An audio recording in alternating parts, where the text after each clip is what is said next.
ఇది star fruit sweet and ఇవన్నీ కూడా ఇవన్నీ ఏర్పాటు చేసామండి. అయితే ఇది మళ్ళీ కాపు దిగిద్దండి. ఇది ఎలా అంటే చూసారా, మొడదాకా ఫుల్ కాయలు కాసింది, మళ్ళీ దిగుతుందండి. ఇది ఇవంతా పూత ఇందులో మళ్ళీ రెడీ అవుతున్నాయి. క్రాప్ కూడా ఫుల్గా వస్తుందండి దీనికి. చూసారా ఎలా ఉందో, మళ్ళీ స్టార్ ఫ్రూట్ స్వీట్ అండ్ ఇందులో పులుపు రకం ఒకటి ఉంటుందండి. అది పుల్లగా ఉంటుంది, కానీ జస్ట్ ఇది స్వీట్నెస్గా ఉంటుంది. కాయలు రావాలండి, కాయలు వస్తే మాత్రం చాలా స్వీట్నెస్గా ఉంటుంది. కంపల్సరిగా ఫ్రూటింగ్తో మాకు కాయలతో చెట్లు కావాలనుకునే వాళ్ళు దీన్ని తీసుకెళ్ళాలని చాలా బాగుంటుంది.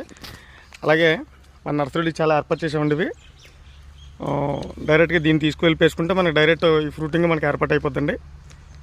చూసారు కదా, స్టార్ ఫ్రూట్ స్వీట్ అండి. ఇవి కాయలతో లైవ్ ఫ్రూట్తో మాకు కావాలనుకునే వాళ్ళు వీటిని తీసుకువెళ్ళండి. చాలా బాగుంటుంది.